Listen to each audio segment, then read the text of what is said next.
Thank you for joining me. Today I wanted to show you an easy way to propagate most caning berry plants.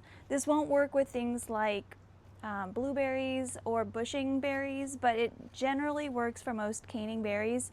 This right now is fall in Northern California, so this is the perfect time to do it because the temperature is cooler and also the plants are done fruiting, and so they've sent out new canes, which is what you need. You need the canes that have not yet produced fruit. They will be the canes that are fruiting next year. So I wanted to show you an example of a plant that I propagated using this method. So you can see that it's got a lot of roots. It's ready for transplantation. So I wanted to show you exactly what I do. So yeah, follow me. Okay, so you'll want to find a cane that's new growth, that's never fruited before. This is a nice long one. You can bring it down to a 1-gallon pot of loose soil. If you buy your soil at a landscaping company, you can usually get it in bulk.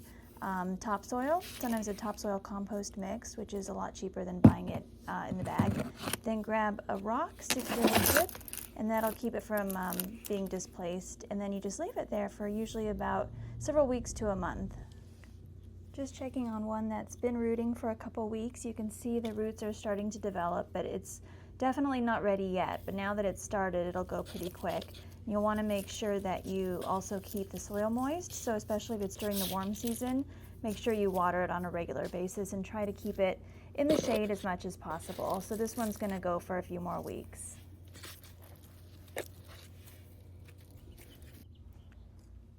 Okay, this one has been rooting for about a month. And when I remove the rock, I can see all the roots in there, and the vine is really secure. If I tug at it a little bit, it doesn't budge. So that tells me that it's rooted all the way to the bottom. So I'm going to grab my sharp trimming shears, and I'm going to give it about 12 inches, and I'm going to snip it right there. So now I've got a new plant. I also wanted to mention that this method is a little bit more of a surefire method than cutting it first, putting it in the soil, and then hoping for the best. I have done both, and I do find this method to be a little bit more reliable. Plus, then you're not cutting your bush and potentially not getting rooted plants, so it's a little bit less risk if you don't want to lose the length off of your canes unnecessarily. So I think that's it for now. Thank you so much for joining me. Please check back for more videos. I'll be adding more.